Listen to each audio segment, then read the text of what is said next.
Happy new year সবাইকে। আমার কোনো প্ল্যানই ছিল না যে আমি বাড়ি আসবো। আমি এখনও মনে হচ্ছে যে আমি ছাগলটা ডিস্টার্ব করে দিচ্ছে। দেখো এবার ডাক, ঠিক আছে ডাকো ডাকো। আমাকে ডেকে ডাকছে, আমি ভিডিও বানাচ্ছি আমাকে দেখে ডাকছে। আমার কোনো প্ল্যানই ছিল না যে আমি বাড়ি আসবো। মানে এত খুশি আমি হঠাৎ বাড়ি এসেছি, হঠাৎ প্ল্যান হয়েছে। 4:30টার সময় মেসেজ এসছে যে 4 দিন ছুটি। সঙ্গে সঙ্গে আমি আর আমার বন্ধু প্লেনের টিকিট করে আমরা চলে এসেছি।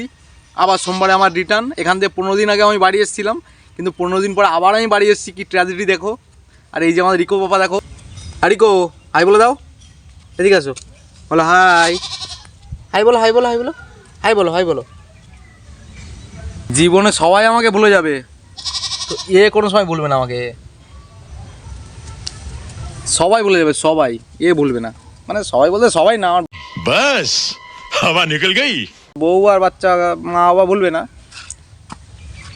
বুঝতে তো পারছো, এখন যদি বলি যে ভুলে যাবে তাহলে আবার পরে ঝামেলা বাঁধাবে যে ভিডিও এটা বলেছো।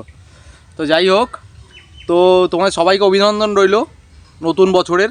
সবার এই 2026 বছরটা ভালো কাটুক, আমারও একটু ভালো কাটুক। তোমরা আমার একটু সাপোর্ট করো, সাপোর্ট করলেই ভালো কাটবে, বুঝতেই পারছো। তো দ্যাটস ইট, ওকে, আজকের মতো বাই বাই। পাপা।